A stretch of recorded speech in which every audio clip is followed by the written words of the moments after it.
IPL 2026 నాలుగో మ్యాచ్లో పీపీకేఎస్ మరియు గుజరాత్ టైటన్స్ ఈ రెండు జట్లు తలపడబోతున్నాయి. అండ్ ఈ మ్యాచ్ని అయితే ఈరోజు పంజాబ్లోని ములాన్పూర్ వేదిక ఆడబోతున్నారు.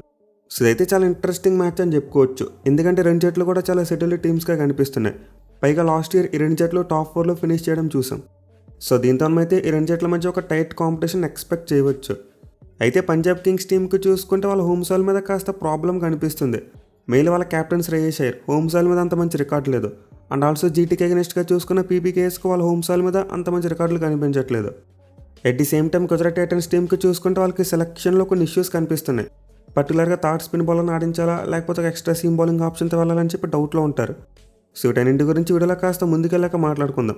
ముందు రెండు జట్ల మధ్య హెడ్ హెడ్ స్టాట్స్ చూద్దాం. సో ఇప్పటివరకు పీపీకేఎస్ మరియు జీటీ జట్లు చూసుకుంటే మొత్తం 6 మ్యాచ్లో తలపడ్డాయి. అంటే 6 మ్యాచ్లో చూసుకుంటే రికార్డ్ డెడ్ ఈక్వల్. అంటే పీపీకేఎస్ వాళ్ళు 3 మ్యాచ్లు గెలిచారు, జీటీ వాళ్ళు 3 మ్యాచ్లు గెలిచారు. మెయిన్ రెండు జట్ల మధ్య కాంపిటీషన్ ఎప్పుడు కూడా నెక్ టు నెక్ ఉంటూ వచ్చింది. అంటే ఒక మ్యాచ్లో జీటీ వాళ్ళు గెలుస్తారు, నెక్స్ట్ మ్యాచ్లో పీపీకేఎస్, అండ్ దెన్ అగైన్ జీటీ, మళ్ళీ పీపీకేఎస్. ఇన్ఫ్యాక్ట్ ఈ రెండు జట్ల మధ్య జరిగిన 6 మ్యాచ్ల యొక్క సీక్వెన్స్ కూడా సేమ్ అలానే ఉంది. అంటే ఈ టీం కూడా వరుసగా 2 మ్యాచ్లో గెలవలేదు. ఒక మ్యాచ్లో జీటీ గెలవడం, మరో మ్యాచ్లో పీపీకేఎస్ కంబ్యాక్ ఇచ్చి వాళ్ళు గెలవడం. సో దీంతో మరోసారి రెండు జట్ల మధ్య ఒక మంచి neck to neck competition expect చేయవచ్చు. అయితే పంజాబ్ వేదిక చూసుకుంటే రెండు జట్లు గతంలో 2 సార్లు తలపడ్డాయి. అంటే మొహాలీ వేదిక ఒక మ్యాచ్ జరిగింది, అలాగే ములాన్పూర్ వేదిక కూడా ఒక మ్యాచ్ జరిగింది. బట్ ఈ 2 మ్యాచ్లు కూడా గుజరాత్ వాళ్ళు గెలిచారు. పంజాబ్ టీం గెలవలేకపోయింది. పీపీకేఎస్ టీం గుజరాత్ మీద గెలిచిన 3 మ్యాచ్లు కూడా ఇవే గ్రౌండ్స్లోనే వచ్చాయి. సో ఇంది మ్యాచ్లో పీపీకేఎస్ టీంకి ఇది కాస్త బ్యాక్ ఆఫ్ ది మైండ్ ఉంటుంది. అట్ ది సేమ్ టైం రెండు జట్ల మధ్య చివరిగా జరిగిన మ్యాచ్లో చూసుకుంటే పీపీకేఎస్ వాళ్ళు గెలిచారు. అంటే సీక్వెన్స్ ప్రకారం ఈ మ్యాచ్లో జీటీ వాళ్ళు గెలవాలి. But anyway on the paper చూసుకుంటే మాత్రం పంజాబ్ కింగ్స్ టీమే స్ట్రాంగ్గా కనిపిస్తుంది. వాళ్ళు ఈ మ్యాచ్లోకి ఫేవరెట్స్గా బరిలో దిగుతారు. ఇక ఈ మ్యాచ్ ఆడిపోయి ములాన్పూర్ గ్రౌండ్ యొక్క పిచ్ రిపోర్ట్ చూసుకుంటే కొంతవరకు బ్యాటింగ్ ఫ్రెండ్లీ వికెట్ అని చెప్పుకోవచ్చు. అంటే ఈ గ్రౌండ్లో గతంలో ఆడిన మ్యాచ్లో చూసుకుంటే భారీ స్కోర్లు వచ్చాయి. మెయిన్లీ మ్యాచ్ కోసం పిచ్ నెంబర్ 4ని యూజ్ చేయబోతున్నారని చెప్పి రిపోర్ట్స్ వస్తున్నాయి. సో లాస్ట్ ఇయర్ ఇదే పిచ్ మీద పంజాబ్ కింగ్స్కి మరి సిఎస్కే జట్ల మధ్య ఒక మ్యాచ్ జరిగింది. అండ్ ఆ మ్యాచ్లో రెండు జట్లు కూడా 200 కంటే ఎక్కువ రన్స్ కొట్టాయి. దీంతో ఈ మ్యాచ్ కూడా అదే పిచ్ నెంబర్ 4ని యూజ్ చేస్తే ఖచ్చితంగా మరోసారి భారీ స్కోర్లు చూడొచ్చు. సో ఈ రోజు మ్యాచ్ ఆడిపోయే పిచ్ అయితే మోస్ట్లీ బ్యాటింగ్ అనుకూలిస్తుంది. అండ్ ఆల్సో పేస్ బౌలర్స్ కూడా కాస్త హెల్ప్ దొరుకుద్ది. అంటే ములాన్పూర్ గ్రౌండ్లో స్పిన్నర్స్ కంటే పేసర్స్ ఎక్కువ వికెట్స్ తీసుకున్నారు గతంలో. దీంతో మరోసారి మనం పేస్ బౌలర్స్కి హెల్ప్ అయితే ఎక్స్పెక్ట్ చేయవచ్చు. బట్ స్పిన్నర్స్కి చూసుకుంటే మాత్రం మరి అంత ఎక్కువ హెల్ప్ అయితే రాదు. ఇక ఈ గ్రౌండ్ యొక్క స్టాట్స్ చూసుకుంటే ఇప్పటివరకు మొత్తం 11 మ్యాచ్లు జరిగాయి. అండ్ ఈ 11 మ్యాచ్లో ఫస్ట్ బ్యాటింగ్ చేసిన టీం 6 మ్యాచ్లో గెలిచింది. వేరేస్ చేసింగ్ చేసిన టీమ్స్ 5 మ్యాచ్లు గెలిచాయి. అలాగే ఈ గ్రౌండ్లో ఫస్ట్ ఇన్నింగ్స్ యావరేజ్ స్కోర్ చూసుకుంటే 169 రన్స్గా ఉంది. సో క్లియర్లీ స్టాట్స్ బట్టి చూసుకుంటే మంచి కాంపిటేటివ్ వికెట్లా కనిపిస్తుంది. బట్ ఈ మ్యాచ్లో అయితే మాత్రం మనం 200 స్కోర్స్ చూసేందుకు అవకాశాలు ఎక్కువగా ఉంటాయి. ఇక టాస్ విషయానికి వస్తే మరీ అంత ఇంపార్టెంట్ కాకపోవచ్చు. ఎందుకంటే గ్రౌండ్లో రికార్డ్ చాలా వరకు ఈక్వల్గా కనిపిస్తుంది. బట్ ఆబ్వియస్లీ మనం ఫస్ట్ మ్యాచ్ నుంచి చూస్తున్నాం టాస్ గెలిచిన కాబట్టి ముందుగా ఫీల్డింగ్గా తీసుకుంటున్నారు. అండ్ ఈ మ్యాచ్లో కూడా అదే రిపీట్ అవుద్ది. మెయిన్లీ సీజన్లో ఫస్ట్ 3 మ్యాచ్లు కూడా ఫస్ట్ బ్యాటింగ్ చేసిన టీం ఓడిపోయింది. అలాగే హోమ్ టీం గెలిచారు. సో దీంతో డెఫినెట్లీ మరోసారి టాస్ గెలిచిన కాబట్టి ముందుగా ఫీల్డింగ్ తీసుకునేందుకే ఎక్కువ అవకాశం ఉంటుంది. ఇక ఈ మ్యాచ్ యొక్క వెదర్ రిపోర్ట్ చూసుకుంటే వర్షం పడడానికి ఏమీ కనిపించట్లేదు. మనమైతే ఫుల్ మ్యాచ్ను ఎటువంటి రెయిన్ బ్రేక్స్ లేకుండా చూడొచ్చు.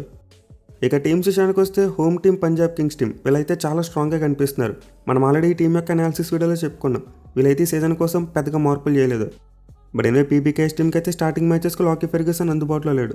దీంతో వాళ్ళు తమ దగ్గర ఉన్న బ్యాకప్ ఫారెన్ ప్లేయర్ని ఆడించుకోవాలి. At the same time PPKS టీంకి సంబంధించి ఒక చిన్న రిపోర్ట్ కూడా వచ్చింది.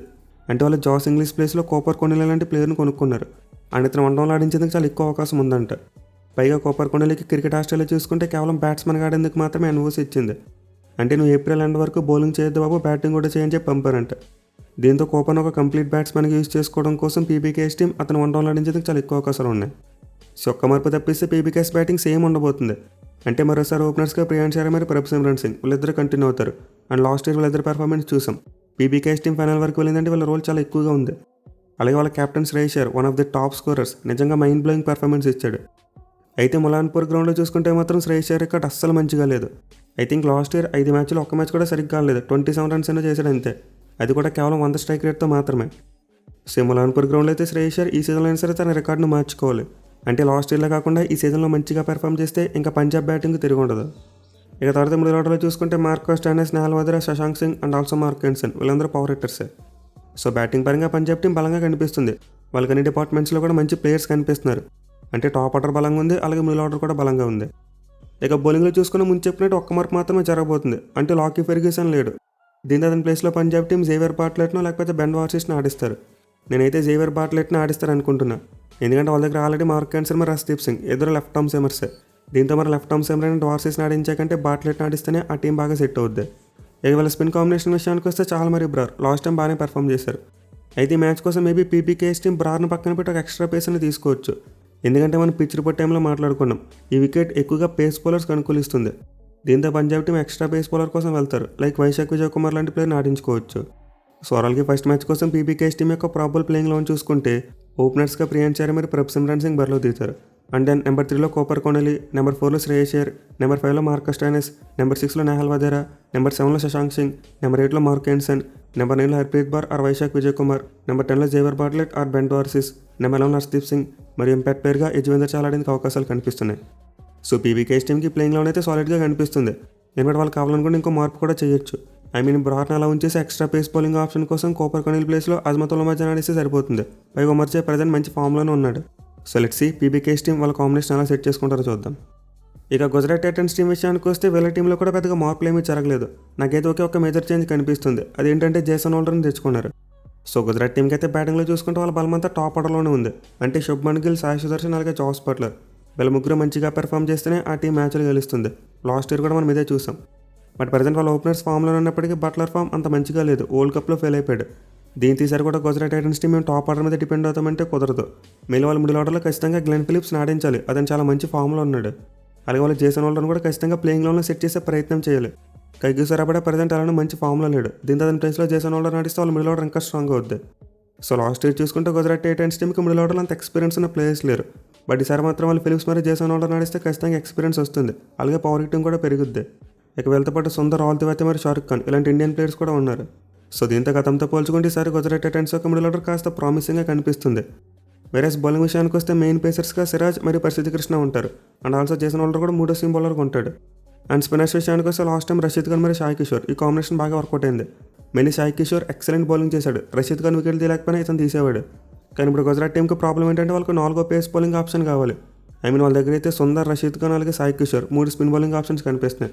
బట్ వీళ్ళు ముగ్గురిని ప్లేయింగ్ లోన్లో పెట్టుకుంటే ఒక సీమ్ బౌలర్ని కోల్పోతారు. సో దీంతో Gujarat Titans team either Sundar లేదా సాయి కిషోర్ ఇద్దరు ఒకరిని పక్కన పెట్టాల్సిందే. అండ్ వీళ్ళ ప్లేసెస్లో ఆడేందుకు వాళ్ళ దగ్గర మంచి ప్లేయర్సే కనిపిస్తున్నారు.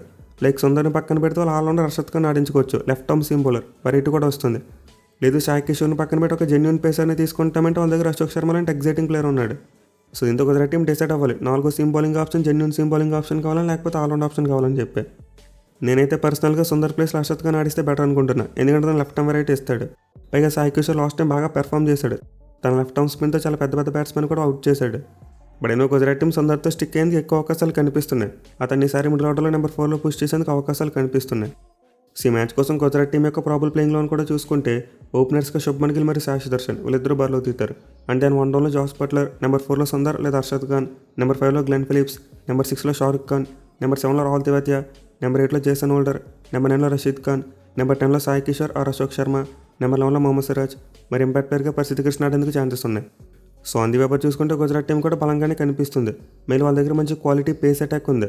లాస్ట్ టైం పరిస్థితి కృష్ణ ఎక్సలెంట్గా పెర్ఫామ్ చేశాడు. అండ్ ప్రజెంట్ సిరాజ్ కూడా మంచి ఫామ్లోనే ఉన్నాడు. దీంతో వాళ్ళకి తోడు రషీద్ ఖాన్ మరియు జేసన్ హోల్డర్ వీళ్ళు కూడా క్లిక్ అయితే జీడీ టీం యొక్క బౌలింగ్ బాగా సెట్ అవుద్ది. ఇక ప్లేయర్ బ్యాటిల్ విషయానికి వస్తే ఎక్కువగా పవర్ ప్లేలో ఉంటాయి, ఎస్పెషల్లీ జీడీ టీం బ్యాటింగ్ చేస్తున్నప్పుడు. సో అయితే శుభ్మన్ గిల్ మరియు మార్క్ యాన్సన్ వీళ్ళిద్దరి మధ్య ఒక మంచి బ్యాటిల్ చూడొచ్చు. మళ్ళీ గతంలో మార్క్ యాన్సన్ గిల్ని కాస్త సైలెంట్గా ఉంచాడు. 6 ఇన్నింగ్స్లో బౌలింగ్ చేసి 40 బాల్స్కి 48 రన్స్ మాత్రమే ఇచ్చాడు. అండ్ ఆల్సో ఒకసారి అవుట్ చేశాడు.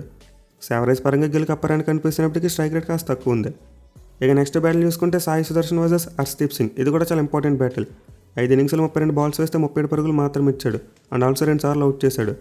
సో ఇంత మరోసారి వీళ్ళిద్దరి మధ్య ఒక మంచి బ్యాటిల్ని ఎక్స్పెక్ట్ చేయొచ్చు మనం. ఇక నెక్స్ట్ బ్యాటిల్ చూసుకుంటే Jos Buttler versus Yuzvendra Chahal, చాలా ఇంపార్టెంట్ బ్యాటిల్. మెయిన్ వరల్డ్ కప్లో ఫెయిల్ అయిన ప్లేయర్స్ ఐపీఎల్లో బాగా పెర్ఫామ్ చేస్తున్నారు. అండ్ బట్లర్కి చూసుకుని ఆల్మోస్ట్ అందరు పీబీకేఎస్ బౌలర్స్ మీద కూడా చాలా మంచి రికార్డు ఉంది. కేవలం చహల్ బౌలింగ్లో మాత్రమే 2 టైమ్స్ అవుట్ అయ్యాడు. అది కూడా చాలా డీసెంట్ రికార్డ్ కనిపిస్తుంది. Average 43, strike rate 134. సో ఈ మ్యాచ్లో కనుక జాస్ బట్లర్ తన మోజ్ అందుకుంటే పీబీకేఎస్ టీం కాపడం కొంతవరకు కష్టమే. ఇక పీబీకేఎస్ బ్యాటింగ్స్ అని చూసుకుంటే గతంలో జరిగిన బ్యాటిల్స్ పెద్దగా కనిపించట్లేదు. బట్ మనమైతే ఖచ్చితంగా శ్రేయస్ అయ్యర్ మరియు సిరాజ్ వీళ్ళిద్దరి మధ్య ఒక మంచి బ్యాటిల్ చూడొచ్చు. మెయిల్ అయ్యర్కు సిరాజ్ మీద మరీ అంత బెస్ట్ రికార్డ్ లేదు. 10 ఇన్నింగ్స్లో 2 టైమ్స్ అవుట్ అయ్యాడు. అది కూడా యావరేజ్ 23, స్ట్రైక్ రేట్ 131. ఇక మార్కస్ స్టోయినిస్ మరియు రషీద్ ఖాన్ మధ్య కూడా ఒక మంచి బ్యాటిల్ ఎక్స్పెక్ట్ చేయొచ్చు. మళ్ళీ రషీద్ ఖాన్ గతంలో స్టోయినిస్ను డామినేట్ చేశాడు. 15 ఇన్నింగ్స్లో 5 టైమ్స్ అవుట్ చేశాడు. స్ట్రైక్ రేట్ కేవలం 95.5 ఉంది స్టోయినిస్కి. ఇక వీటితో పాటు పవర్ ప్లేలో పీబీకేఎస్ ఓపెనర్స్ కలిగి హోల్డర్కి మధ్య కూడా ఒక మంచి బ్యాటిల్ చూడొచ్చు మనం. ఇని ఓవరాల్గా చూసుకుంటే ఈ మ్యాచ్లో పీబీకేఎస్ టీంకి బౌలింగ్ పవర్ ప్లే చాలా ఇంపార్టెంట్. అంటే వాళ్ళు పవర్ ప్లేలో గుజరాత్ టాప్ ఆర్డర్ అవుట్ చేసి ఆల్మోస్ట్ మ్యాచ్ గెలిచేసినట్టే. వేరేస్ గుజరాత్ టీంకి చూసుకుంటే ఒక మంచి బౌలింగ్ ఎఫర్ట్ కావాలి. అంటే నేను రాజస్థాన్ టీం ఎలా అయితే ఒక కలెక్ట్ ఎఫర్ట్తో సిఎస్కే టీంని దెబ్బ కొట్టారో అలా కొట్టాలి. అప్పుడు మాత్రం వాళ్ళు పీబీకేఎస్ టీంని డిఫీట్ చేయగలరు. మరి మీరు ఈ మ్యాచ్లో ఏ టీం గెలుస్తుంది అనుకుంటున్నారు కింద కామెంట్ చేయండి. Thank you for watching. Have a nice day.